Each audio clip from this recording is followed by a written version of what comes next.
Gott kvöld og verið velkomin. Good evening and welcome. Það eru nokkri sem eiga eftir að koma inn í salinn. There are a few people that are still left to come in.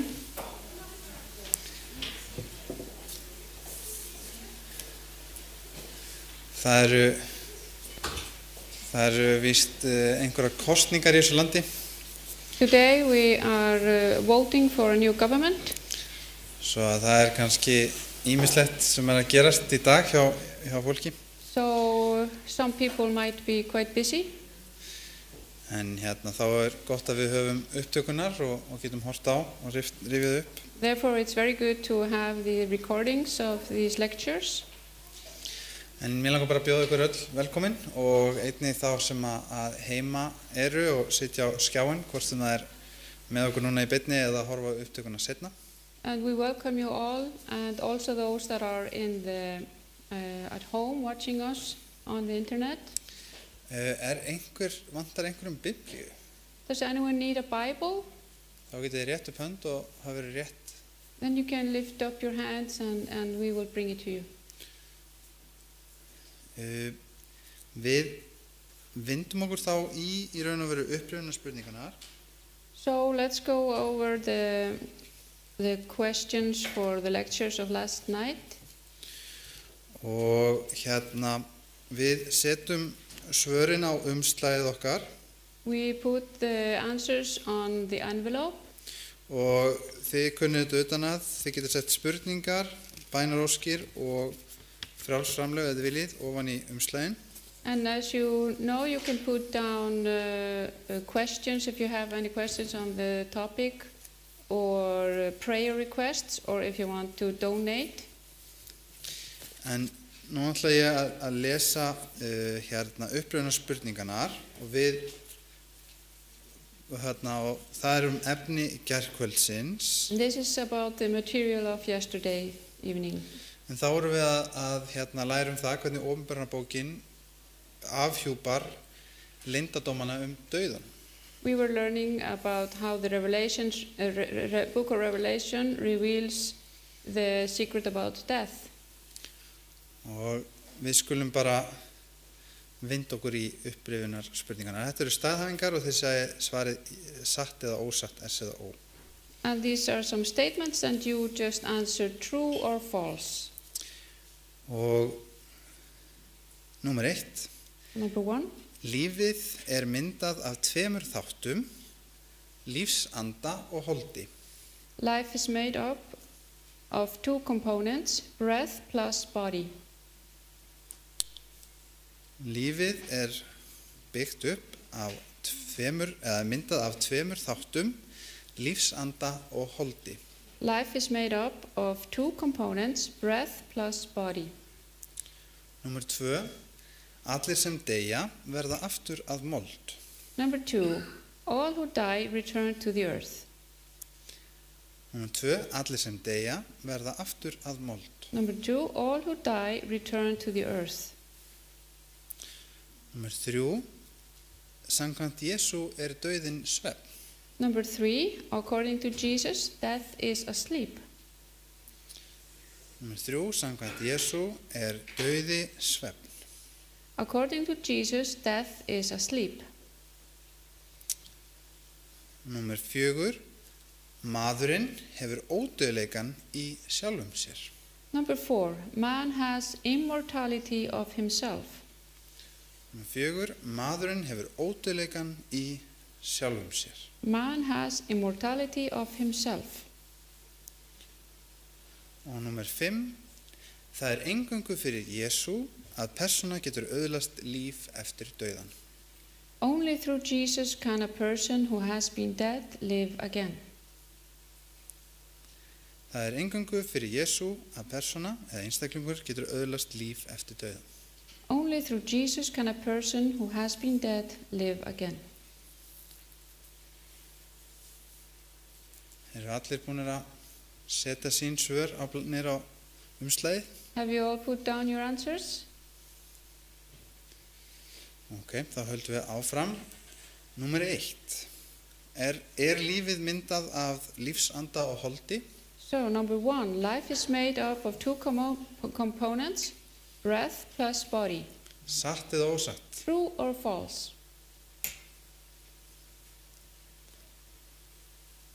Það einhver sem hugrakkur og vill segja? Satt. Það er rétt. Þeir eru búin til úr lífsanda eða anda öðru megin og hold eða líkama. That's true. It's made from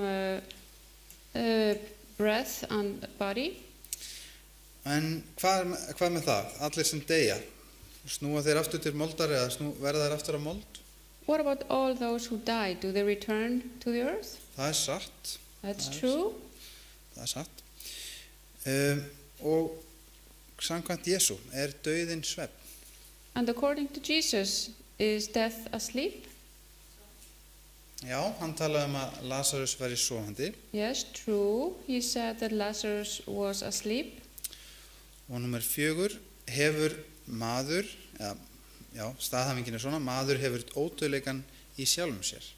And number 4, man has immortality of himself. Eru við ódauðleg í sjálfum okkur? Do we have immortality? Það er ósatt. False. Það er maðurinn ekki. That's not what human beings have.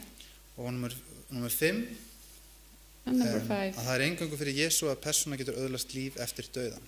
Only through Jesus can a person who has been dead live again. Það er líka satt. True. Við skulum þá safna saman svörunum. Now let's gather together on all the envelopes with the answers. Og við ætlum að draga út bókagjafir. And we are going to give our gifts, book gifts. Og þetta eru bækur sem að hvetja mann til lestrar á ritningunni. These books encourage us to read more the Bible.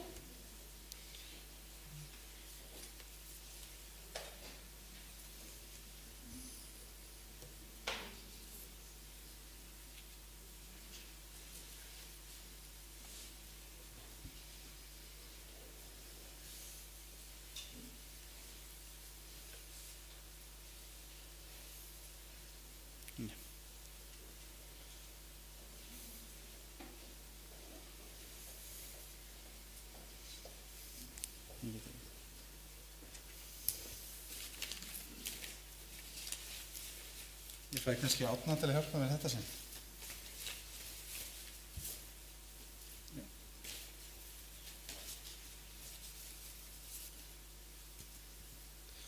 Það er Íris. Já. Hún fær deilin. Ok, við skulum draga aftur þá. Það er þá Ardís. Þessu.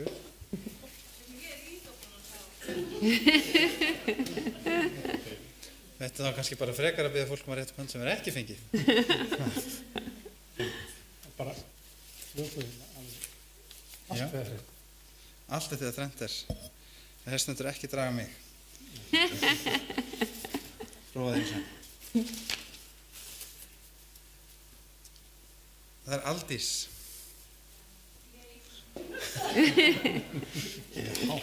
Þið eru erfið við mig. Við verðum hérna fram á minnetti. Við erum lengur hérna að telja kjörklóðan. Sveinn Andri. Sveinn, fyrir ekki það. Já. Glæsilegt.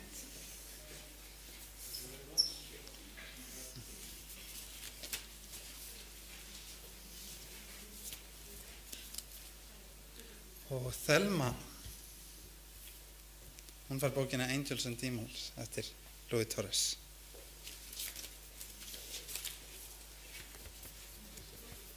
Og Maxwell, hann fær bókina Getum við endurtrúað Biblíunni. Flott. Svona. Guðrún, hún er alveg ótrúlega heppin. Og Íris. Og Íris.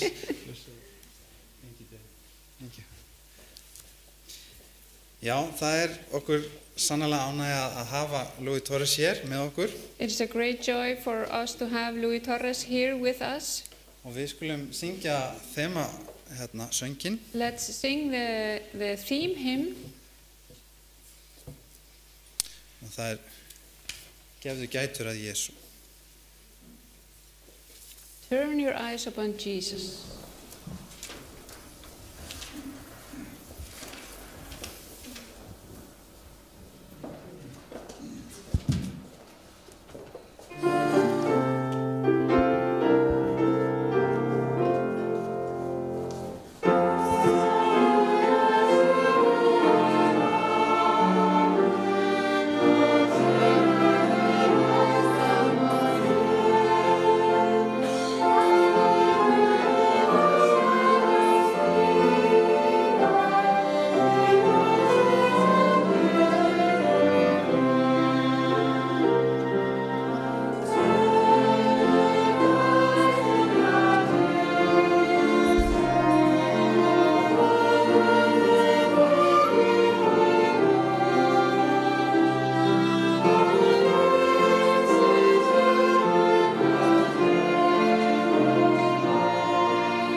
Himneski Faðir, við þökkum þér fyrir alla þína blessanir og við þökkum þér fyrir það að þú vakir yfir okkur og verndar.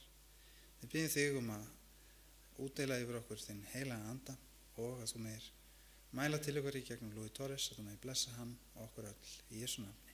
Amen.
That was beautiful. What do you say? Þetta var fallegt, er það ekki? Amen? Well, it's good to see you tonight. Those of you who were brave enough to come here rather than go vote, or vote and then come here, one or the other. Já, það er gaman að sjá okkur og gott að sjá okkur hér, þið sem að þorðu að koma hérna þrátt fyrir kosningarnar. I'm sure it's a very important time for Iceland. Ég er vissum að þetta er mjög mikilvægur tími fyrir Ísland. And may God be the one to lead in the right choice. Og megi Drottinn leiða okkur í því vali sem við erum að gera.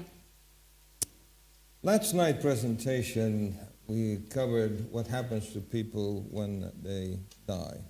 Í gærkvöldi þá fórum við yfir efni sem að fjallar það hvað gerist fyrir fólk þegar það deyr. And I made a statement relative to that there is a first death and there's a second death. Og ég gaf yfirlýsingu það að það væri til eitthvað sem héti hinn fyrri dauði og hinn síðari dauði. So tonight we're going to follow up in that presentation with the second part. Og í kvöld þá ætlum við að fylgja því eftir og tala aðeins nánar það í kvöld núna. So pray with me as we study God's Word. Við skulum biðja áður við förum að rannsaka orðið. We thank you, Father, for your Word. Við þökkum þér, Faðir, fyrir orð þitt. We ask your blessing.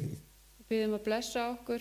That we may not only understand it, but put it to practice. Að við mættum ekki aðeins skilja það, heldur fara eftir því. In Jesus' name. Í Jesú nafni. Amen. Amen.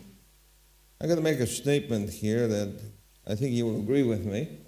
Já, ég ætla að segja hér eitt. Revelation 19 comes before Revelation 20. 19. kapli Opinberunarbókarinnar kemur á undan 20. kaplan. Do you agree with that?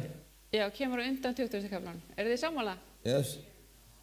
Now you're saying, Pastor, of course, that's logical. Þá segir prestur, jú, þetta bara lógist. But the problem is that in many different Christian denominations, they have different ideas about what is called the millennium. En vandinn að í mörgum kirkjudeildum þá hafa öðruvísi skilning á því sem að kallast þúsundárin. In fact, there's 3 different positions. Það þrjár meginskoðanir. One is the pre-tribulation idea.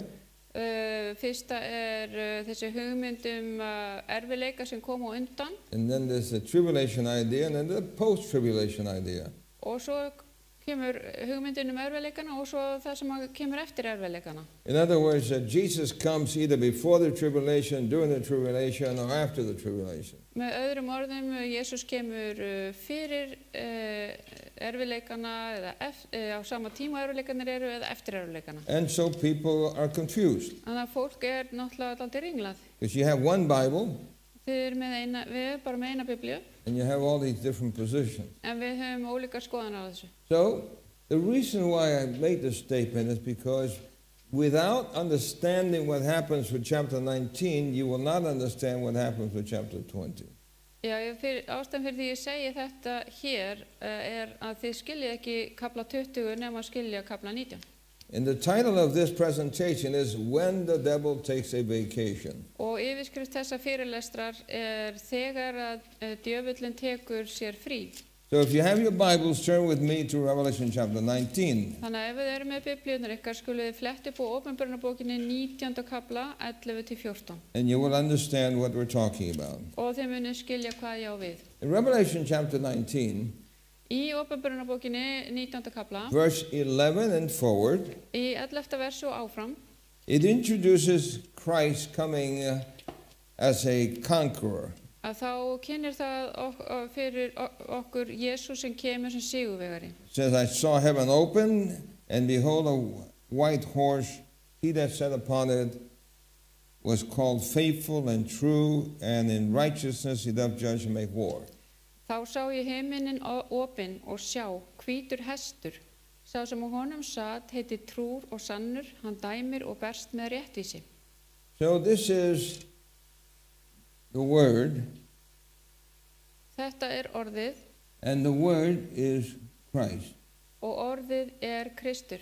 Notice in verse 13 it says, and he was clothed with a vesture dipped in blood, and his name is called the Word of God. Verse 13.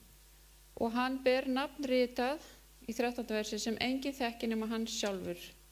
Hann skrýddur skikki blóði drifinni og nafn hans orðið Guðs. So this is a picture of Jesus coming. Hér mynd af Jesus sem að koma.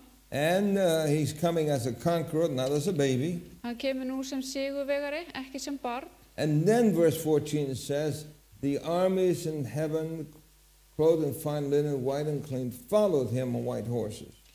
Og í 14. versi segir, og hersveitirnar sem á himni fylgdu honum á hvítum hestum, klæddar hvítu líni og hreinu líni. Why is he coming with his army? Af hverju hann að koma með hersveitir sínar? Recently, I had the privilege of baptizing somebody Fyrir skömmu fékk ég þau forréttindi að skíra einn who was the commander of what we call special forces in part of the United States. Hann var yfirmaður sérdeildar í ykkur herdeild í Bandaríkjunum. And special forces actually are used by the government to go and do very difficult tasks, most of it of rescuing. Já, og svona sérdeild innan hersins oft notað til þess að fara og bjarga fólki. And so Jesus is coming and his armies are coming. Jesus að koma og hans hersveit. And they are coming with thousands of angels. Og hann að koma með 10.000 engla. Then the scripture says in verse 15, og svo segir ritningin í versi 15, out of his mouth was a sharp sword, that with it he should smite the nations. He shall rule them with a rod of iron, and he treadeth the winepress of the fierceness and wrath of Almighty God. That's verse 15. Og að munni hans gengur út biturt sverð að slá þjóðurnar með, og hann stjórnar þeim með járnsprota, og hann treður vínþröng heiftar reiði Guðs hins alvalda. Og á skikkju sinni og lend sinni hefur hann ritað nafn, konungur konunga og drottin drottna. And he's identified as the King of Kings. You see that, verse 16? Og þannig sjáu þið að hann segir að hann sé konungur konunga. Then verse 17 is interesting. Og svo 17. versi mjög athyglisvert. It says that there's an angel Hann segir ég sá einn standing engil in the sun, sem stóð á sólunni and he cried with a loud voice, og hann rópaði hárri röddu, saying to all the fowls that fly in the midst of heaven, til allra fuglana sem flugu himinn hvolfið. come Komið and gather yourselves together unto the supper of the great God. Safnist saman til hinnar miklu máltíðar Guðs. And verse 18 says that you may eat the flesh of kings and the flesh of captains and the flesh of mighty men and the flesh of horses and of them that sit on them, the flesh of all men, both free and bond, both small and great. Til þess að eta hold konunga og hold herföringja og hold kappa og hold hesta og þeirra sem á þeim sitja og hold allra, bæði frjálsra og ófrjálsra, smárra og stórra. Now I want you to notice then that there's an invitation to the birds. Takk eftir að þarna verið að bjóða fuglum til máltíðar, To a supper. til máltíðar. Now the interesting thing about that is that there are two suppers in Revelation 19. Það athyglisverða að það eru tvær máltíðir í Opinberunarbókinni 19. kapla. If you notice in verse 9, Sjáðu í versi 9, it says, blessed are they which are called unto the marriage supper of the Lamb. og hann segir við mig, rita þú, sælir eru þeir sem boðnir eru í brúðkaupsveislu lambsins. So there are two suppers. Þannig að það eru tvær veislur. One, the marriage supper of the Lamb, Þá það brúðkaupsveisla lambsins and the other one, the supper of the birds. og svo hinn mikla máltíð fuglana. In other words, either you will be eating Með öðrum orðum, þú munt vera að borða or you will be food for birds. eða þú verður fæða fyrir fugla. Now, I know that sounds like a horrible picture, Ég veit að hljómar er svo hræðileg mynd. but there are two suppers En þetta eru 2 máltíðir in this particular chapter. í þessum kapla. Now, something is about to happen then. Það er eitthvað við það að gerast. Jesus comes with all his army down to the earth. Jésús kemur með allar hersveitir sínar hingað til And the jarðarinnar. scripture says that he saw the beast and the kings of the earth and their armies gathered together to make war against him that sat on the horse and against his army. Já, og svo segir í 19. versinu, og ég sá dýrið og konunga jarðarinnar og hersveitir þeirra safnaðar saman til að heyja stríð við þann sem á hestinum sat og við herlið hans. So imagine what's happening. Jesus is coming with his army. Þannig að sjáu hvað er að gerast. Jésús er að koma með hersveitir sínar And the armies down on earth got together og það eru hersveitir líka á jörðinni sem að to fight safnast saman against this celestial appearance. til að berjast gegn þessari himnesku veru. And so the scripture then says that they are ready to fight against the one that's coming. Já, og hér kemur fram að þeir séu reiðubúin til þess að berjast við þann sem er að koma. And verse 20 is interesting. It says, and the beast was taken, and with him the false prophet that wrought miracles before him. Og dýrið var handtekið ásamt því falsspámaðurinn sem táknin gjörði í augsýn þess. And then it says, these were both cast alive into a lake of fire burning with brimstone. Báðum þeim var kastað lifandi í eldstíkið sem logar af brennisteini. In other words, the leadership is captured and put to one side. Þannig að leiðtogarnir eru teknir fastir og settir til hliðar. And then the next verse, verse 21, Og svo í 21. versinu says that the remainder of them, of the remnant, segir að hinir sem að voru eftir was slain with the sword of him that sat upon the horse, which sword proceeded out of his mouth, and all the fowls were filled with their flesh. með sverðið þess er á hestinum sat, sverðinu sem út gekk að munni hans og allir fuglarnir söddust á hræjum þeirra. Let me ask you a question. Má ég spyrja ykkur einu? When there is an effort to try to rescue hostages, Þegar verið er að reyna að bjarga gíslum, who does the rescuer have to deal with first? við hvern þarf við sá sem er að bjarga að eiga við fyrst? Can they just go and get the people out, or do they have to deal with those who are holding them? Faraði bara beint inn og bjarga fólkinu eða þurfa fyrst að eiga við þá sem eru að halda fólkinu? This is a picture of what will happen when Jesus comes. Þetta er mynd af því sem mun gerast þegar Jesús kemur aftur. There'll be two sides. Það verða 2 fylkingar. How many? Hvað margar? There'll be those who will be taken to the supper of Christ, Það eru þeir sem verða teknir til máltíðar hjá Kristi, but those who resist would be food for birds. en þeir sem að berjast á móti munu verða fæða fyrir fugla. So you have those who are looking to receive Christ, Þannig að það er hópur sem að lítur upp og þráir að sjá Jesú, and those who are running away from Christ. og svo þá sem er að hlaupa í burtu frá Jesú. And that picture comes from Revelation chapter 6. Og þessi mynd kemur úr kapla 6 í And Opinberunarbókinni. if you look at Revelation chapter 6, Og ef þið farið í kapla 6 í Opinberunarbókinni, and we'll come back to 19 shortly, við skulum að fara svo aftur í 19. kaplan notice what bráðlega, it says in verse 15. og aðtöfum þar í 15. versi. And the kings of the earth, and the great man, and the rich man, and the chief captains, and the mighty man, and every bond and free man hid themselves in the dens and in the rocks of the mountains.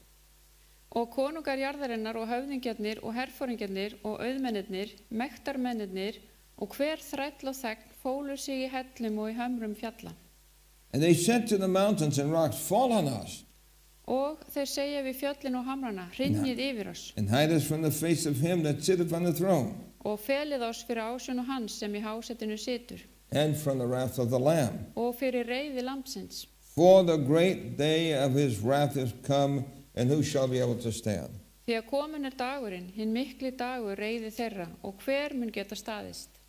Those who are waiting to be rescued, Þeir sem að voru að bíða eftir að vera bjargað and those who are resisting the rescue. og þeir sem eru að forðast þess að vera bjargað. And so there's a separation Þannig að þarna er verið að skilja í sundur tvo between hópa, the good milli þess sem er gott and the evil. og þess sem er íls. Now, when that happens, then, Þegar þetta gerist, in Matthew chapter 25, verse 31 and 32, í Matteusar Guðspjalli 25. kapla 31-32, notice what it says. athugið hvað stendur When þar. the Son of Man shall come in his glory and all the holy angels with him, Þegar mannssonurinn kemur í dýrð sinni og allir englar með honum, then shall he sit upon the throne of his glory. þá mun hann sitja í dýrðarhásæti sínu. And before him shall be gathered all nations, Allar þjóðir munu safnast frammi fyrir honum and he shall separate them one from the other, og hann mun skilja hvert frá öðrum, as a shepherd divideth his sheep from the goats. eins og hirðir skilur sauði frá höfrum. So, is the separation happening at the coming of Christ? Yes or no? Er að eiga sér stað einhver aðskilnaður þegar Jesús kemur aftur, já eða nei? Yes or no? Já eða nei? Yes? That's correct. Já, það er rétt. Now, why is that important? Af hverju er það mikilvægt? Because Jesus said in John chapter 6, Að því að Jesús sagði í Jóhannesar Guðspjalli 7. kapla, this is the Father's will which have sent me, en sá er viljið þess sem sendi mig, that all which he have given I should lose nothing, að ég glati engu af öllu því sem hann hefur gefið mér, but I should raise it again at the last day. heldur reisi það upp á efsta degi. And verse 40, Og svo 40. versið, this is the will of him that sent me, that every one which seeth the Son and believeth on him may have everlasting life, and I will raise him up at the last day. því sá er viljið föður míns að hver sem sér soninn og trúir á hann hafi eilíft líf og ég mun reisa hann upp á efsta degi. So when will the dead in Christ rise? Þannig að hvenær munu hinir látnu í Kristi rísa upp frá dauðum? At the last day. Á hinum hinsta degi. What is the last day? Hver er þessi hinsti dagur? The coming of Christ. Þegar að Jesús kemur aftur. And so, it says in Revelation chapter 20 then, Og í Åpenbarunarbókinni kapla 20 once that division is made, kemur fram að þegar það er búið að aðskilja þessa tvo hópa, then I saw an angel come down from heaven having the key of the bottomless pit. já, nú sá ég engil stíga niður á himni og hann hélt á lykli undirdjúpsins With a great chain in his hand, með stórum fjötri í hendi sér. and he laid hold on the dragon, that old serpent, which is the devil and Satan, and bound him 1,000 years. Og hann tók drekan, þann gamla höggorm sem er djöfull og Satan og batt hann 1000 ár. So Jesus comes, Jesús kemur, separation is made, hann skilur aðhópana, the living þeir sem eru lifandi, are divided þeim er líka skipt, between the righteous and the unrighteous, þeir sem eru réttlátir og þeir sem eru ekki réttlátir. and he puts an end to the rebellion among the humans. Og þeir eru þar sem að fólk er í uppreist. But then the leader of the rebellion must be dealt with. En leiðtogi uppreisnarinnar það þarf að eiga við hann.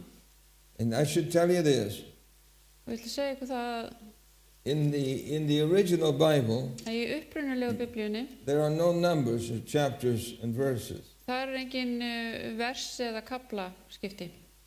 This was done much later on Það var sett inn miklu seinna.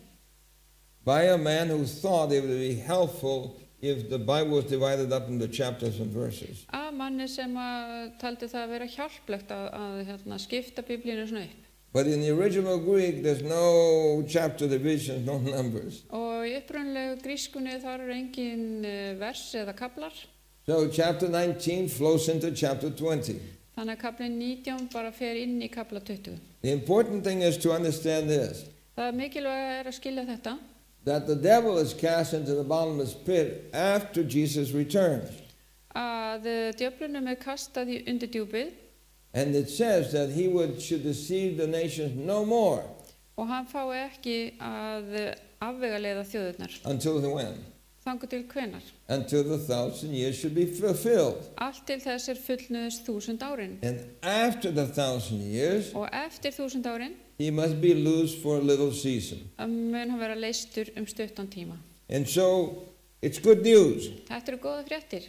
The Bible reveals then that the one who tempts, the one who harasses, the one that tortures and torments people, Biblían segir að sá sem að freista fólks og sem að þjá fólk og pynta fólk, will be stopped og hann verður stöðvaður abruptly skyndilega by the Lord, putting him into a chained situation for 1,000 years. af drottni, og hann settur í einhvers konar aðstæður sem eins og hlekkir í 1000 ár. Now, there are people who are wondering, why is it that God is doing that? Og sömur eru að velta fyrir sér, af hverju Guð að gera þetta? Some people think that the devil ought to be chained and tormented for millenniums and millenniums and millenniums. Og fólki finnst að Satan eigi vera tekinn og hann eigi vera settur í keðjur og bundinn í 1000 ára. But the greatest torture that you can give somebody who's active is make them do nothing. En mesta þjáning fyrir eitthvað sem mjög virkur að leyfa honum ekki að gera neitt. How many of you are like to work? Hversu mörg ykkur finnst gott að vinna? You like to work. Gaman að vinna? What would you do if they decided to hold you back and so you couldn't do any work? Og hvað myndi þið gera ef einhver myndi ákveða að halda aftur af ykkur og leyfa ykkur ekkert að vinna? Would you be happy or bored? Myndi þið vera ánægð eða myndi ykkur leiðast? Yeah, I think you want to do something. Þið viljið alltaf vera að gera eitthvað. Well, the Bible reveals then that the devil will not be able to continue to tempt people for 1,000 years. Biblían segir að Satan muni ekki vera leyft að gera neitt í 1000 ár eða vera að freista fólks í 1000 ár. But you remember that Jesus said, I will raise him up on the last day. En þið munið að Jesús sagði, ég mun reisa þau upp á hinsta degi. So, when Jesus has come, he says, blessed and holy is he that hath part in the first resurrection. Sæll og heilagur sá sem á hlut í fyrri upprisinu, kemur fram í Åpenbarabók 26. Over such a second death hath no power. Sem yfir þeim hefur hinn annar dauði ekki vald. In other words, when Jesus comes, Þegar Jesús kemur, the righteous who have been dead rise to life again. og hinn réttlátu sem hafa dáið í Kristi munu rísa upp frá dauðum. And it says then that they are part of the first resurrection. Það kemur fram að þeir eru hluti af hinni fyrri upprisu. If there's a first, Ef það fyrri upprisa, is there a second? þá önnur upprisa seinna meir. In other words, when you use the word first, it is assuming that there will be a second. Já, ef maður segir orðið fyrri, þá gerir maður ráð fyrir að það sé And eitthvað so- sem koma eftir. The same thing with death. Og sama með dauðan. Over such, the second death had no power. Og yfir þeim hefur hinn annar dauði ekkert vald. But those who are resurrected in the first resurrection are priests of God and of Christ and reign with him 1,000 years. Þeir munu vera prestar Guðs og Krists og þeir munu ríkja með honum 1000 ár. And that's why Jesus said in John 5:28, Og þess vegna segir Jesús í Jóhannesar Guðspjalli 5, marvel not at this, undrist þetta ekki, for the hour is coming in the which all that are in the grave shall hear his voice. sú stund kemur þegar allir þeir sem í gröfunum eru munu heyra raust hans. How many? Hvað margir? All. Allir. In other words, anybody who gets resurrected is resurrected because Jesus uses his power to raise them. Með öðrum orðum, hver sá sem að rísi frá dauðum vegna þess að Jesús hefur kraft til þess að gera það og gerir það. But there are two resurrections. En það eru tvær upprisur. And shall come forth they that have done good unto the resurrection of life, Og ganga fram, þeir sem gjört hafa hið góða munu rísa upp til lífsins, and they that have done evil unto the resurrection of damnation. en þeir sem dríkt hafa hið illa til dómsins. You see that? So there are two resurrections Sjáu þið það eru tvær upprisur and there are two deaths. og það eru tveir dauðar. There's the first death Það fyrri dauði and the second death. og hinn síðari. And so the first death is that which affects all of us. Og hinn fyrri dauði sá sem að hefur áhrif á okkur öll. But the second death only affects a certain amount of people. En síðari dauðin, hann hefur bara áhrif á vissan hluta fólks. So we have the first resurrection, Þarna erum við með fyrstu upprisuna which starts the millennium. og við það hefjast 1000 árin. And then you have the second resurrection Og svo höfum við hérna síðari at the upprís end of the millennium. í lok 1000 áranna. So who's raised here? Hver reistur upp frá dauðum þarna? They that are resurrected to life. Þeir sem rísa frá dauðum til lífs. Who's raised here? Og hver reistur þarna? They that are raised to damnation. Þeir sem reistur upp til dóms. So two distinct separations. Þannig að þarna búið að taka, skilja að tvo hópa. So as the army has come down and captures the devil and then puts him in prison, Já, og hersveitin kemur niður, tekur Satan fanga og setur hann í fangelsi. the prison is called the abyss, Og fangelsið kallað undirdjúpið, which simply means that when Christ returns, all of heaven is in convulsion. Það þýðir að þegar Jesús kemur þá allur himinninn með honum. The Bible says that the heavens will roll back like a scroll. Og já, bara himinninn, hann rúllast upp með eins og bókrolla. And in chapter 6 of Revelation, it says that the mountains disappear, the islands disappear. Og í 7. kafla Åpenbarabókar þá segir að eyjarnar munu bara hristast og hverfa og fjöllin munu skjálfa. There's great destruction. Það mikil eyðing sem á sér stað. And the earth is left in darkness. Og jörðin auð og tóm.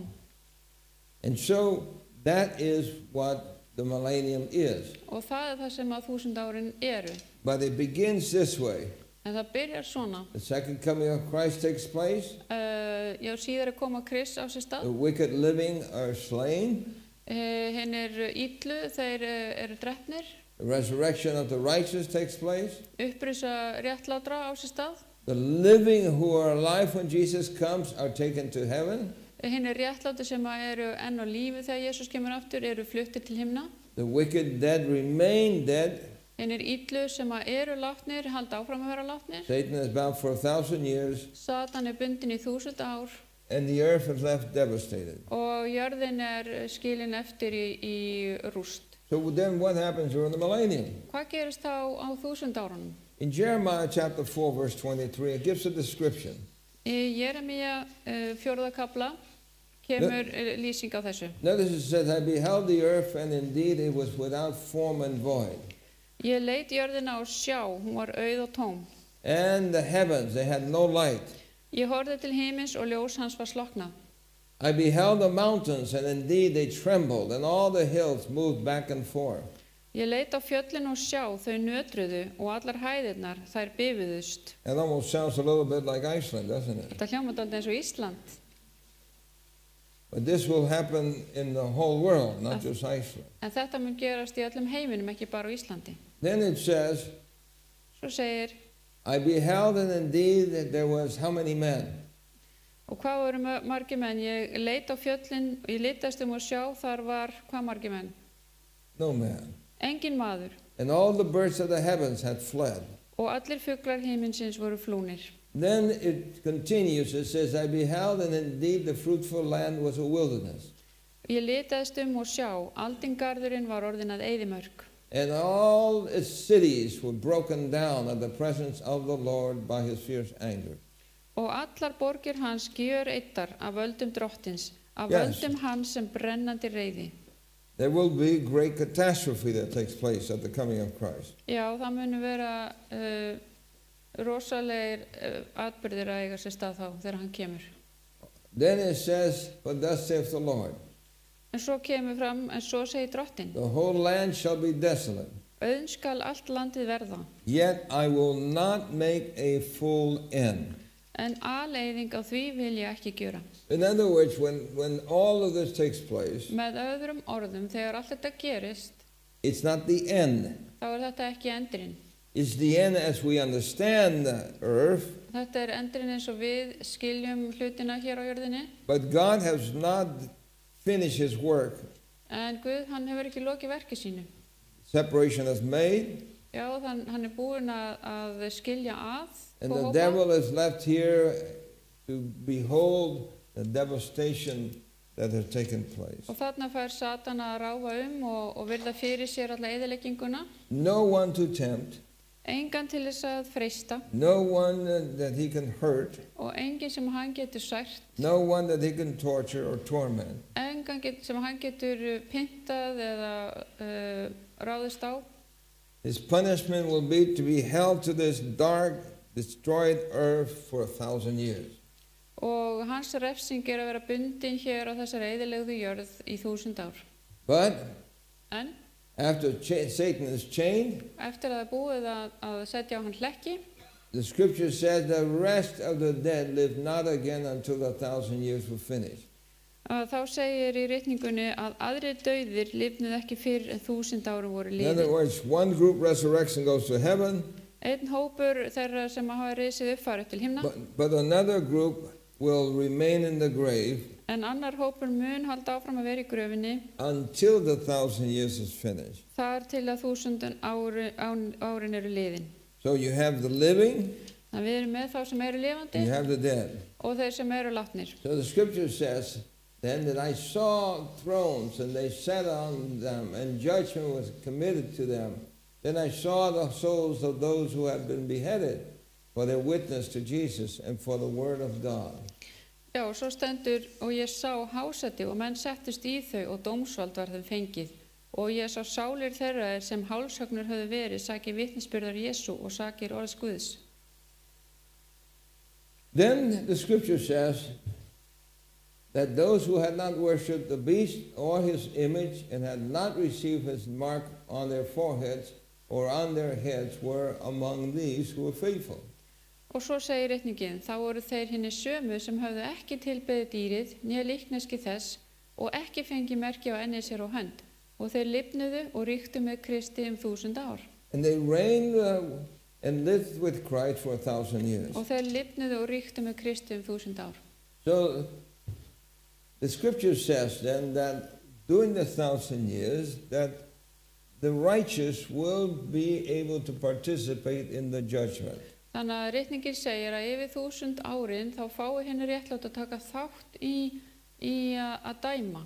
Paul says, Páll segir, do you not know that the saints will judge the world? vitið þér ekki að hinnir heilugu eiga að dæma heiminn? And if the world will be judged by you, Og ef þér eigið að dæma heiminn, are you unworthy to judge the smallest matters? eru þér þá óverðugur að dæma í hinnum minnstu málum? Do you not know Vitið þér eigi that we shall judge angels? að þér eigum að dæma engla? And how much more things that pertain to this life? Hvað þá heldur tímanlega efni? In other words, Með öðrum according orðum, to the scriptures, samkvæmt ritningunni, the Bible reveals then that the Lord knows how to deliver the godly out of temptation, ritningi segir að þannig veit drottin hvernig hann á að hrífa hinna guðhræddu úr freistingu, and to reserve the unjust until the day of judgment to be punished. en refsa hinnum ránglátu og geyma þá til dómstags. So again, the death that we may experience is not the final judgment. Þannig að dauðin sem við gætum upplifað er ekki hinsti dómur. It is a separation Það er bara aðskilnaður between the living who are faithful and the living who are unfaithful, and between the dead who are faithful and the dead who are unfaithful. Já, skipting á milli þeirra sem eru lifandi og eru réttlátir og þeirra sem eru lifandi og óréttlátir og þeir sem hafa látist og eru réttlátir og þeir sem hafa látist og eru óréttlátir. So just think of this. Hugsið þetta eins. All of God's people have gone to heaven. Fólk Guðs hefur farið upp til himna. Now they are allowed to look into the judgment that God will pronounce. Og nú þeim leyft að líta inn í þá dóma sem að Guð hefur kveðið upp. I think at this time it will be a very trying time Þetta verður örugglega mjög erfiður tími. because there will be a lot of questions that will be raised. Það verða margar spurningar reistar upp. In other words, Með öðrum orðum, suppose you had a friend já, hugsið ykkur ef þetta er vin and you discover that your friend is not there. og þið uppgötuð að vinur ykkar er ekki þar. You will want to ask why. Þið myndu vilja spyrja af hverju. What happened? Hvað gerðist? Suppose it is a husband or a wife or a father or a mother, Ef það er eiginmaður, eiginkona, faðir, móðir or a minister that you believed was a godly person, eða einhver prestur sem að þeir töldu vera guðlegan einstakling and they're not there, og þeir eru ekki þar. you were going to be asking God what happened. Þeir munu vilja spyrja Guð, hvað gerðist? And God has everything recorded. En Guð, hann er búinn að skrá þetta allt saman. Everything you and I have ever done Allt sem ég og þú hefur gert is recorded. er búið að rita niður. Now, sometimes people think, how is that possible? Hvernig er það hægt? Well, in 1950, maybe you could have a doubt. 1950 kannski hafið einhverja efasemdir. But today, fortunately, we have computers. Já, en í dag þá sem betur fyrir erum við með tölvur. And you can put a lot of memory into these computers. Og það er hægt að setja mikið af minni í tölvur. Is that true? Er það rétt? And then when you want to bring it back, all you have to do is type the name and poof, it comes back. Og svo ef þið viljið fá þetta tilbaka aftur þá bara setja niður nafn og þá kemur þetta allt. I have files on my computers that are more than 25 years old. Og ég er með skrár í tölvunum minni sem eru eldri en 25 ára. Yet I can type the name and it comes back out. Og ég skrái inn nafnið og það kemur upp. If we can do that with plastic, Ef við getum gert þetta með plasti, then what about God? hvað er þá með Guð? Can He keep an accurate record? Getur hann haft góða skráningu yfir okkur? Yes or no? Já. Yes. Já. The difficulty will be when loved ones have to see and get an answer from God as to why.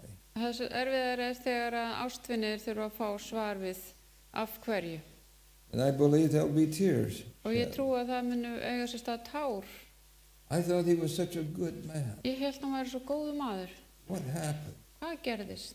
And God will be able to reveal every opportunity that God gave that person. Og Guð mun geta sýnt okkur hvert tækifæri eftir öðru sem að hann gaf þessu fólki. Every time that God tried to win that person. Hvert skipti sem Guð reyndi að ná til þessa einstaklings. Every moment that the Spirit of God spoke to the heart. Og hverju augnabliki sem andinn talaði til hjartans. Every resistance against the Spirit of God. Og alltaf þegar var barist gegn andanum.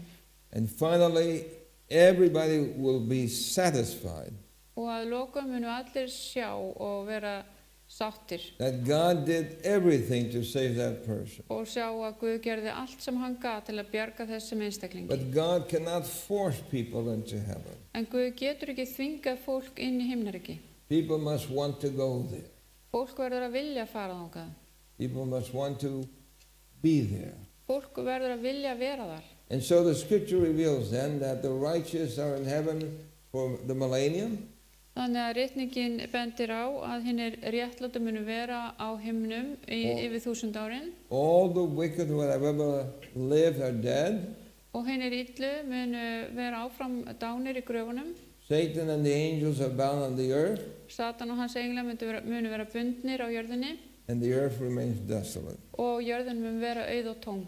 Finally, what happens at the end of the millennium? Hvað gerist svo að lokum við enda 1000 árana? The Bible says, and when the 1,000 years are expired, Satan shall be loosed out of his prison.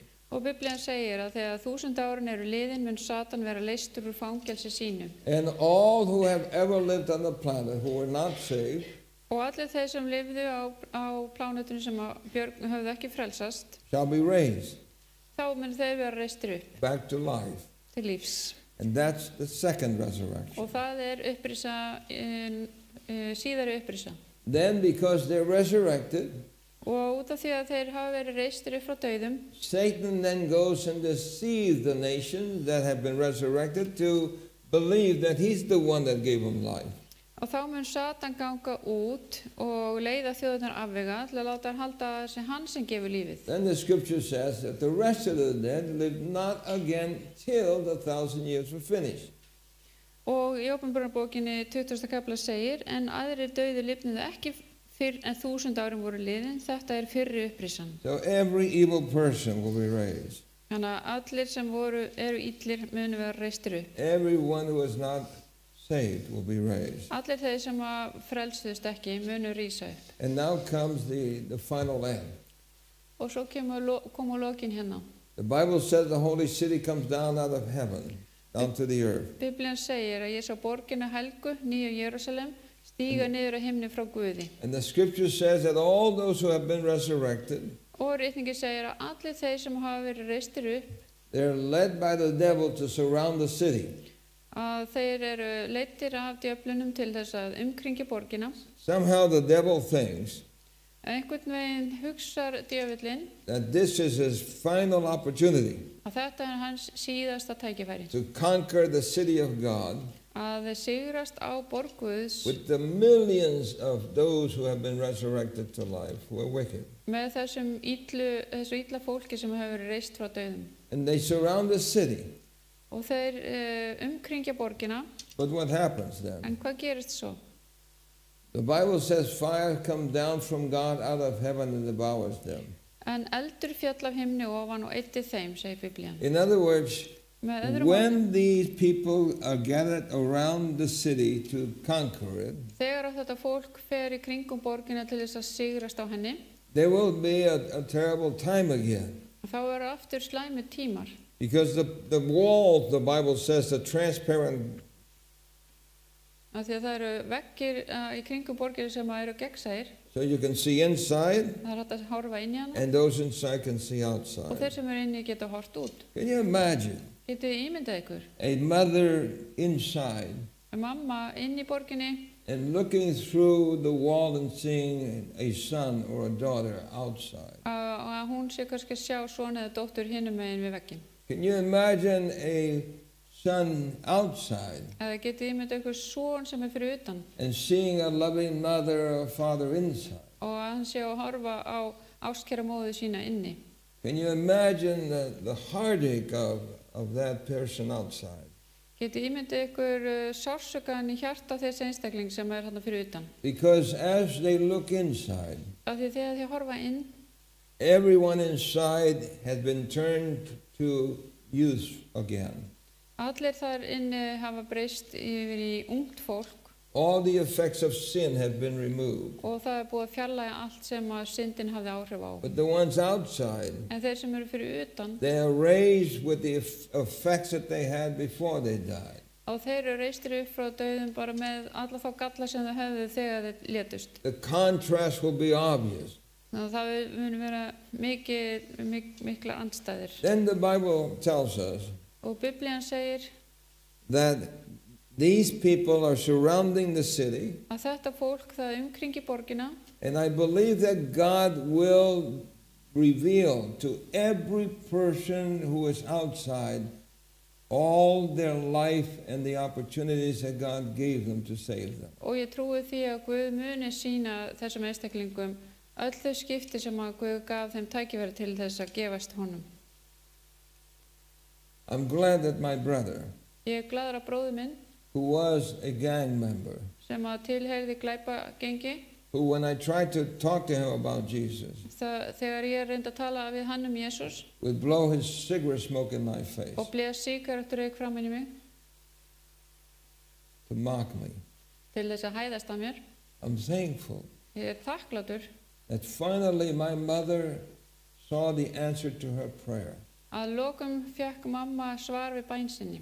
He was the last boy, Hann var síðastu drengjana and mother always said, og mamma sagði alltaf, I want to see all of you in heaven. ég vil fá að sjá okkur alla á himnum. And she was able to see Hector finally get baptized. Og loksins fekk hún að sjá Hektor skýrast. But imagine if he hadn't. En ímyndið ykkur ef hann hefði nú ekki gert And það. mother wakes up and she's in heaven. Og mamma hefði vaknað upp á himnum She's within the city, og hún er innan borgamúrana and Hector is outside. og Hektor er fyrir utan. Can you imagine the heartache? Ímyndið ykkur sásökan í hjarta hennar. And so all will be revealed, the opportunities that God had given to them. Og öllum mun vera gert ljóst öll þau tækifæri sem við fengum. And then the scripture says that every knee bend. Og reikningi segir líka að þá fjallu allir fram They all acknowledged that God was just. og viðurkenndu að Guð var réttlátur Guð. They all agree that God did everything he could to save them. Þeir samþyktu það að Guð reyndi að gera allt sem hann gat til að ná til þeirra. And then out of mercy to them, og af miskunn sinni við þá fire comes down and devours them. kemur eldur niður og eyðir þeim. Now you heard what I said, out of mercy to them.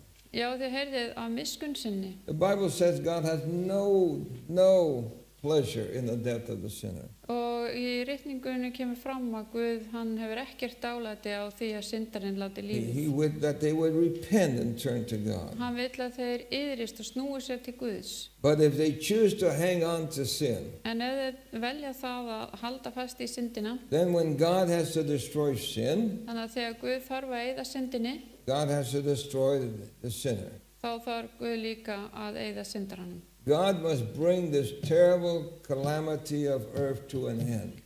Guð verður að ljúka þeim hryllingi sem að gerast á þessari jörð. Can you imagine? Getið ímyndið ykkur? You and I, if we have a friend that is suffering in the hospital, Ef við eigum vin sem að þjáist á spítala, or you have a loved one that's sick, eða átt einhvern ástvin sem að veikur, how do you feel? hvernig líður ykkur? You feel pain for that person, yes? Já, þið finnið fyrir sársauka fyrir þessum einstaklingi. But think about it. Athugið, You may just be dealing with one person. þið eru kannski bara að eiga við einn einstakling. You only are looking at one person suffer. Þið eru bara að horfa á einn sem þjáist. God is looking at millions. En Of this. Guð, hann horfir á milljónirnar sem þjást.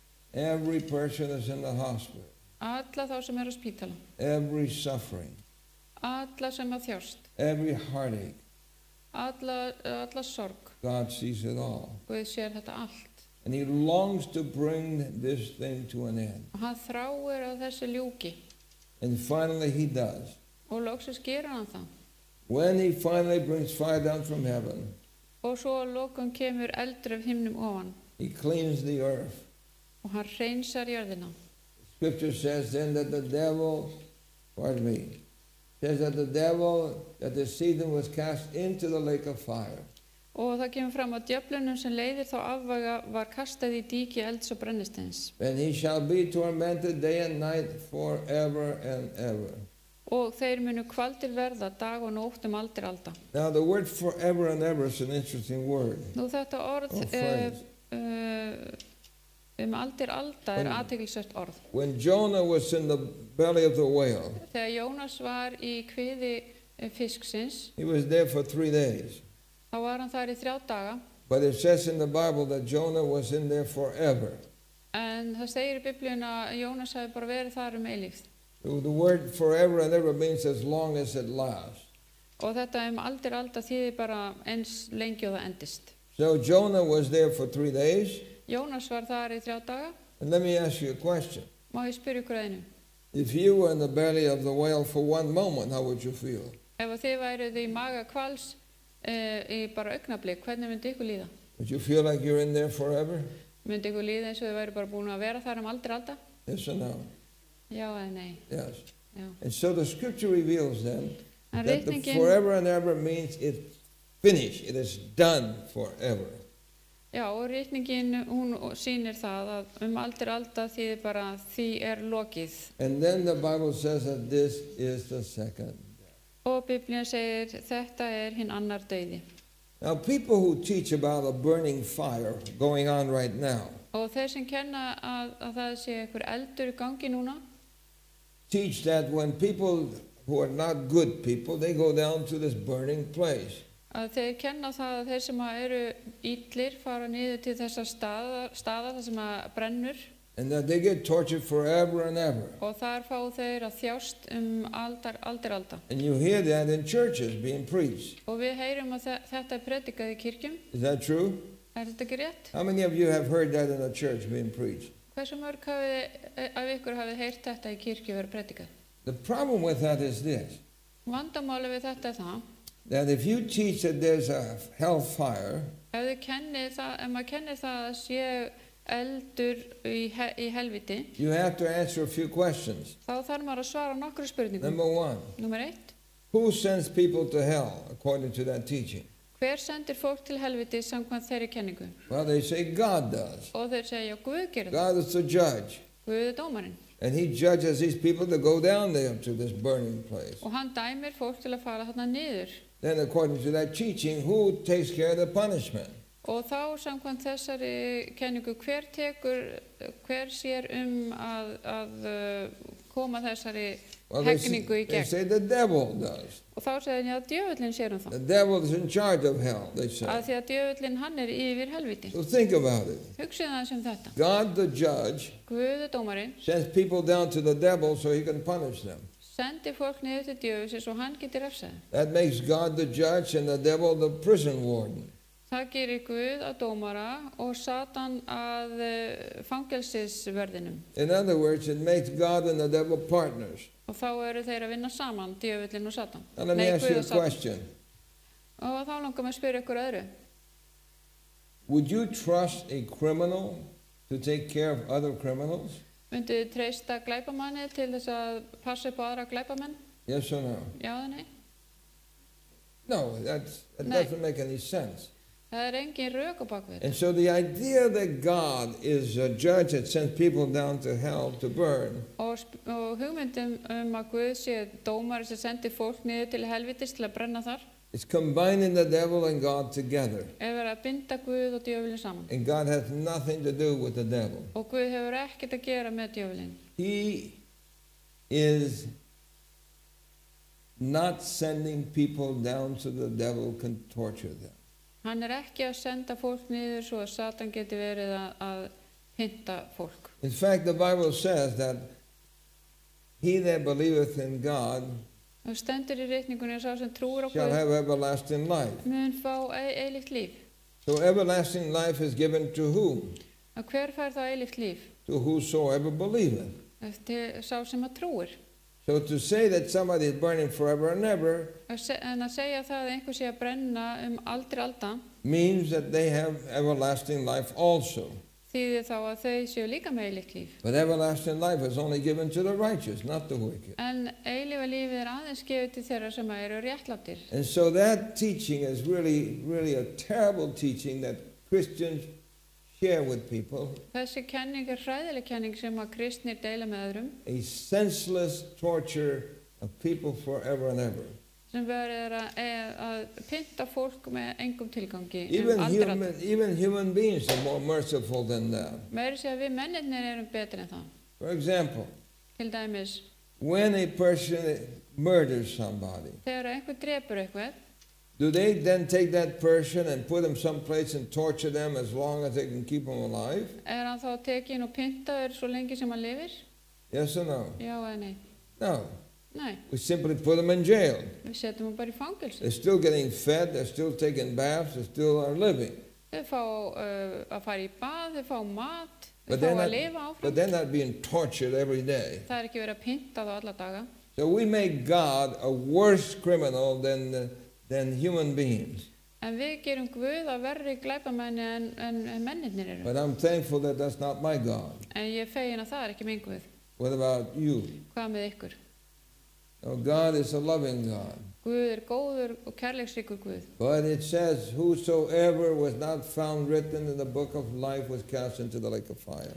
Og ef einhver fannst ekki skráður í lífsins bók var hann og kastað í eldstíkið. And then finally, God destroys all the earth. Og svo að lokum þá eyðir Guð jörðinni. All the wicked are turned to ashes, and it says it's called the second death. Og allir hinn illu þeir breytast í ösku og það hinn annar dauði. So it says the fearful, the unbelieving, the abominable, murderers, whoremongers, sorcerers, idolaters, liars, all have part in the lake of fire. En fyrir hugdeiga og vantrúa og viðurstíkilega og manndrápara og frillulífsmenn og töframenn, skurguðadýrkendur og alla lígara staður búinn í díkinu sem logar af eldi og brennisteini. I am thankful Ég þakklátur that God will eventually bring this terrible sin problem to an end. að Guð mun láta þetta syndavandamál enda einn daginn. What about you? Hvað með ykkur? I'm glad that He has promised to bring it to an end. Ég svo gladur yfir því að hann hefur lofað því að þessu mun ljúka einhvern daginn. But listen, Athugum, the scripture then says svo segir reikningin that Satan himself will be destroyed, að Satan sjálfur mun eyðast and it says I will bring forth a fire from the midst of you. Þá lét ég eld brjótast út frá þér. It shall devour you. Hann eyddi þér. I will bring thee to ashes upon the earth. Og ég gjörði þig að ösku á jörðinni. In all the sight of them that behold thee. Í augsýn allra sáu þig. And so, praise God. Lof sé Guði. That the devil is finally brought to his end. Að Satan mun að lokum verða að engu. Then the Bible says that God makes a new heaven and a new earth. Og svo segir Biblían að það mun vera ný jörð og nýr himinn. And then all who have been saved og allir þeim sem hafa frelsast will be able to live on a perfect earth again. munu fá að búa á fullkominni jörð aftur. I look forward to that day. Ég hlakka til þessa dags. What about you? Hvað með ykkur? Listen. There was a man that I knew. Það var maður sem ég þekkti. He was an announcer on the radio. Hann var tilkynna hluti í útvarpi. And he had a girlfriend who was a church member of mine. Og hann átti kærustu sem fór í kirkjuna mína. But he was not a believer. En hann var ekki trúaður. But he liked me. En hún líkaði vel við mig. And he asked me if I could do devotionals on his radio program. Og hann spurði hvort að ég væri til í að vera með einhvers konar hugvekjur í útvarpsþættinum hans. So I would do short devotionals. Þannig að ég var með stuttar hugvekjur. And I used to appeal to him. Og ég stundum var að reyna að sannfæra. I used to say, Frank, og ég sagði, Frank, when are you going to give your heart to God? Hvenær ætlar þú að gefa Jesú hjartað? He would say, not now. Og sagði hann, ekki núna. I said, when are you going to do it? Og hvenær ætlar þá að gera Not það? now. Ekki núna. I would ask him again. Og svo myndi ég spyrja hann aftur. I'm not ready. Þá sagði hann, ég ekki tilbúin. And so no matter what I did, En það var alveg saman hvað ég gerði. he always had a reason why he couldn't do it. Þá var hann alltaf með einhverja ástæð fyrir það, af hverju hann gæti ekki gert það. Finally, one morning, Svo einn morguninn, it was about 4 o'clock in the morning, klukkan 4 nóttina, I got a telephone call from him. þá fekk ég hringingu frá honum. And he asked me, Pastor, please come see me. Og þá sagði hann við mig, ertu til í að koma og hitta mig? I thought there was something desperately wrong. Og þá held ég að væri eitthvað mjög alvarlegt að. So I went to his place. Svo ég fór yfir til hans. And before this, he would never allow me to go into his house. En áður en þetta var, þá hafði hann aldrei leyft mér að koma heim til sín. When I knocked on the door, Þegar ég bankaði á dyrnar and he opened the door, og hann opnaði, he was covered with sweat. þá var hann allur sveittur. And he said, please come in. Komdu inn And he endilega. closed the door behind. Og svo lokaði hann hurðinni. And then he said, please sit down. Og svo sagði hann, ertu til í að setjast niður? So I said, Frank, what's the matter? Hvað að, Frank, sagði ég. He said, I don't know. Ég veit það ekki, sagði hann. I don't know. Ég bara veit það ekki. I said, well, what's bothering you? Hvað eiginlega að angra þig? He said, well, let me tell you something. Mér langar að segja þér eitt, sagði hann. When I was in the war, Þegar ég var í stríðinu, I was there by Okinawa. ég var þarna nálægt Okinawa. And he said that the sergeant commanded them to try to take a certain area that the Japanese were holding. Og herforingi sagði þeim að fara þarna vist svæði til þess að yfirbuga Japanana. But they had to climb up a hill which was full of soft soil. En þeir þurftu að fara upp einhverja hæð sem var með mjúkum jarðveg. And they could not make it up because they would slip and the Japanese would gun them down. En þeir komast ekki upp og þeir voru alltaf að renna í jarðveginum og svo voru þeir skotnir af Japanunum. Finally, the sergeant regrouped the ones that are still alive Og svo að lokum þá leiddi þessi herstjóri þá saman and gave the command to charge. þeir sem voru enn á lífi og gaf þá I ran up as fast as I could, fyrirskipunum að fara að ráðast. and the sergeant was right with me. Og ég bara fór af stað og þarna var herforingi með mér. And we got to a place where we could stand. It was flat. Og við komum að stað þar sem var svona flatlendi And all of a sudden, og allt í einu a grenade was let down. þá kom einhver handsprengja hana. And it missed me, Það náði mér ekki but it hit the sergeant. en hún kom beint á herforingi. And the sergeant was right next to me, bleeding. Og hann var mjög alveg við hliðina á mér og blæddi mikið. I didn't know what to do. Og ég vissi ekki hvað ég ætti að gera. So I picked him up Svo ég bara tók hann and I upp was holding him. og hélt á honum And I saw another grenade coming. og svo sá ég enn aðra handsprengju koma. And I tried to move, Ég reyndi að hreyfa and the mig grenade exploded. og svo sprakk hún And it took part of the head off of the sergeant. og það var hluti á höfðinu sem fór Now af herfæringjum. he was dead now. Nú var hann bara dáinn. I didn't know what to do. Og ég vissi ekki hvað ég átti að gera. And he said, I began to think, this is the end of me. Og þá fór ég að hugsa að nú mér öllu lokið. Then I saw a Japanese pointing a rifle at me. Svo sá ég Japana sem beindi að mér And I riffli. closed my eyes. Og ég lokaði augunum And I thought, this is it. og ég held nú mér Then öllu all lokið. of a sudden, from nowhere, Og svo allt í einu 2 American soldiers came. komu 2 bandarískir hermenn They maybe dropped the sergeant. og þeir sögðu mér slepptu herfóringinum They grabbed me and pulled me down. og þeir dróðu mig niður. And I didn't know where they came from. Ég veit ekki hvaðan þeir komu. I had never seen them before. Ég hafði aldrei séð það áður. But here I am now. En hér ég. Then he said, Svo sagði hann, as I was sleeping, og á meðan ég svaf, I had a terrible dream. fekk ég hræðilegan draum. That I dreamt that I found myself in darkness. Ég dreymdi að ég væri á myrkum stað And a long line of people in front of me. og mikil röð af fólki fyrir framan mig. And I felt like I had to move forward every time that somebody came to the end of the gate.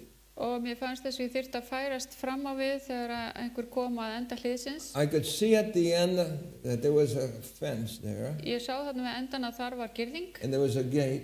og hlið And I saw there was an angel standing there. og ég sá að þar var engil sem stóð þar. And when the person came up to the gate, Og þegar að einstaklingur kom að hliðinu I saw that the angel would pass his finger over some book. og þá sá ég að engillin benti á einhverja bók And then the angel would sadly shake his head. og svo myndi hann hrista höfuðið sorgmæddur And that person moved.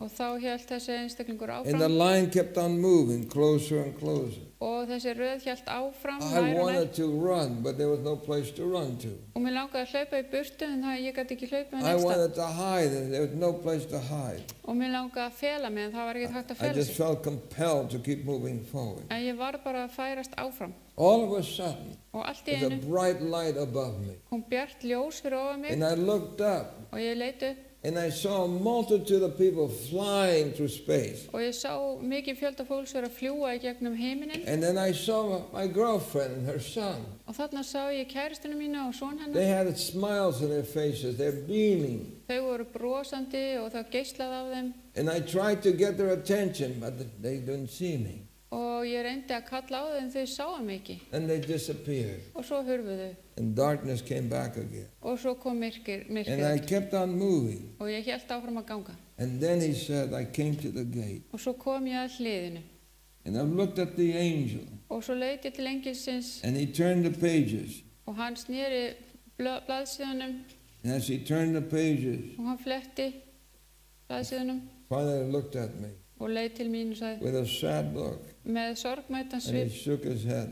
og svo hrist hann höfuðið Then I felt like I was being pushed og þá forward. fannst mér eins og væri verið að ýta mér áfram And I realized that the people were going down, down, and down into darkness. og ég gerði mig greið fyrir því að fólkið var að fara niður til myrkursins And I began to walk. og ég hélt áfram að ganga And I was so frightened. ég var svo hræddur And he said, I tried to scream. I tried to yell for help. ég reyndi að hrópa og biðja um hjálp And all of a sudden I woke up.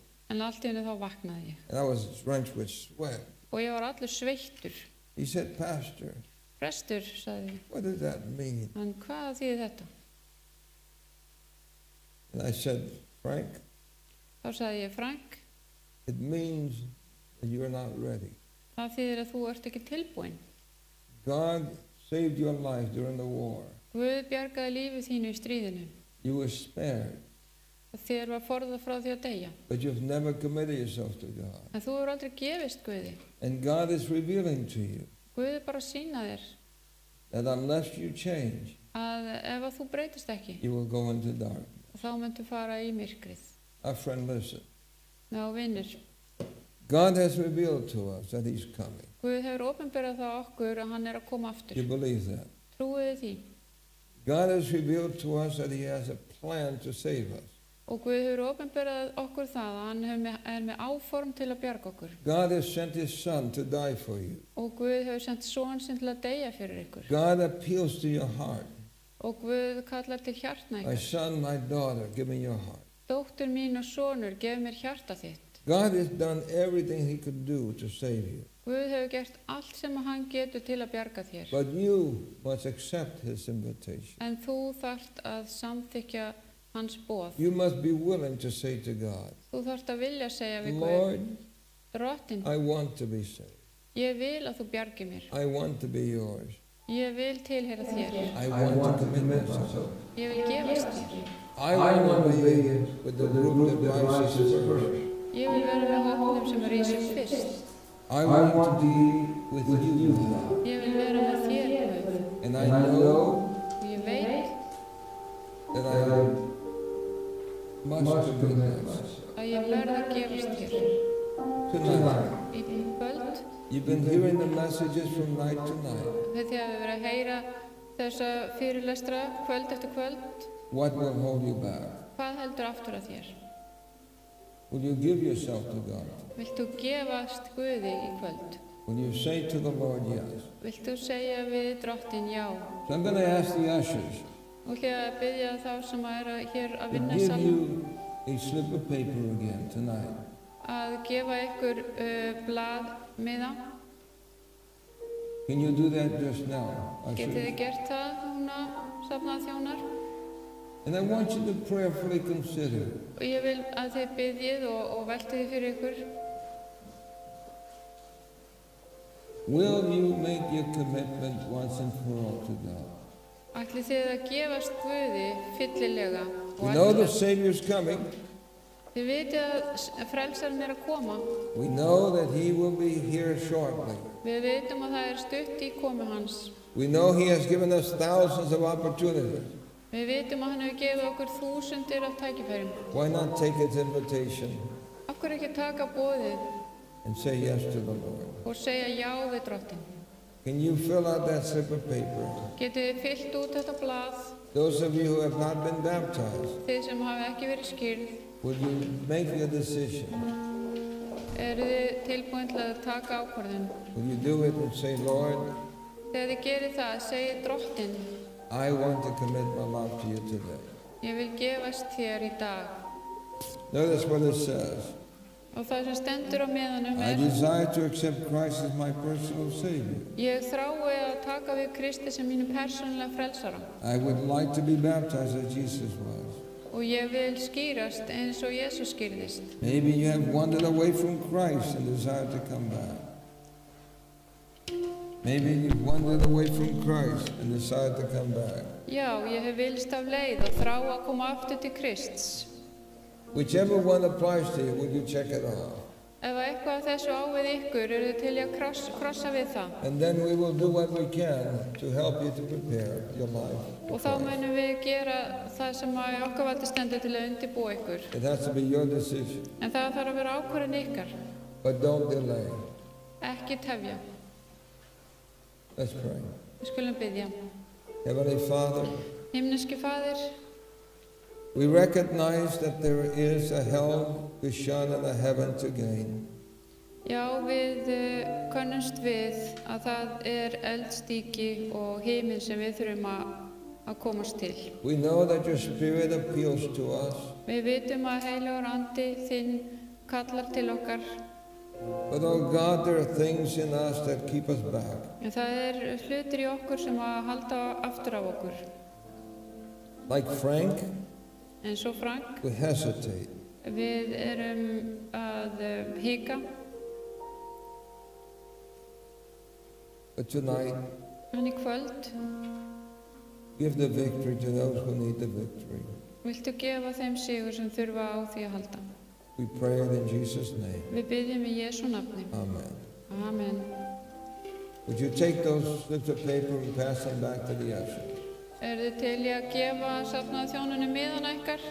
If you have filled them out, please Og ef þið fylgta út, Pass it back to the ushers. skuluð láta safna þjónana fá. And I will look at them and provide whatever help you need.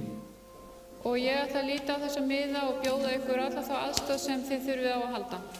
May God bless you in your choice. Megi Guð blessa ykkur í vali ykkar. Amen. Amen.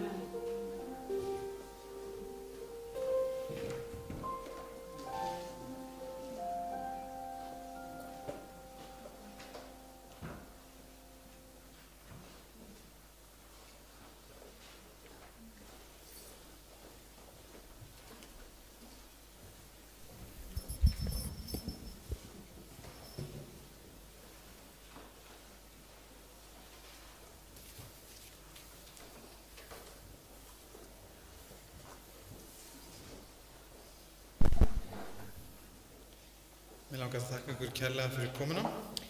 Thank you for coming here tonight. Fyrirlestur morgundagsins fjallar hvernig Ópenbarabókin birtir Antikrist The lecture of tomorrow reveals Antichrist. og hún byrjar klukkan 19:30 ára 8 It's tomorrow at 7:30 p.m. og ég hlakka til að sjá ykkur á morgun og Að megi lókum. Guð blessa ykkur og góða nótt. I'm looking forward to seeing you tomorrow and may God bless you and good night.